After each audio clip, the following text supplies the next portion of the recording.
Welcome to a new perspective on Jordan Peterson's fifth rule from his book, 12 Rules for Life: An Antidote to Chaos.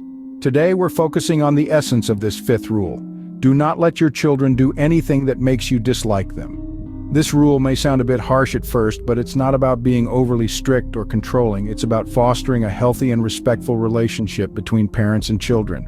It's about shaping your children's behavior and guiding them towards becoming responsible and likable individuals. It's about ensuring that your children understand the consequences of their actions and learn to navigate the world in a way that's beneficial to them and to those around them. This rule, like all of Peterson's rules, is about bringing order to chaos.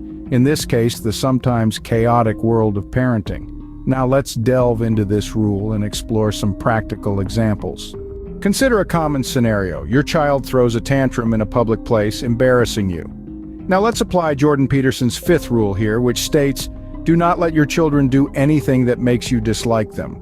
In this situation, it's not just about managing your own discomfort or embarrassment.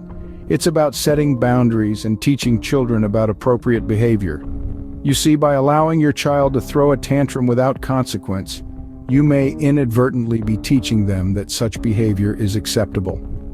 Now imagine a different scenario.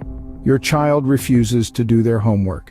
You might feel tempted to let it slide, to avoid conflict. But let's apply Rule 5 once again. By allowing your child to shirk their responsibilities, you might end up disliking their lack of discipline and disrespect for education. And that's not good for either of you.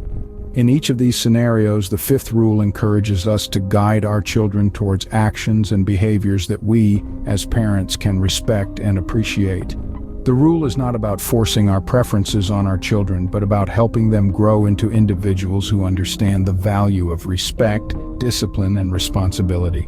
In both scenarios, we see the significance of not letting children engage in behavior that makes you dislike them, for their own benefit. To sum up, Jordan Peterson's fifth rule is a helpful guide for parents and guardians. This rule, imbued with the wisdom of, do not let your children do anything that makes you dislike them, serves as a powerful parenting tool. It encourages us to set boundaries and create an environment conducive to growth and learning. We've seen how it can be applied practically in everyday scenarios, fostering responsibility and respect. Applying this rule in daily life can contribute to raising well-rounded and responsible children. Thanks for watching, and remember, shaping behavior is part of shaping the future.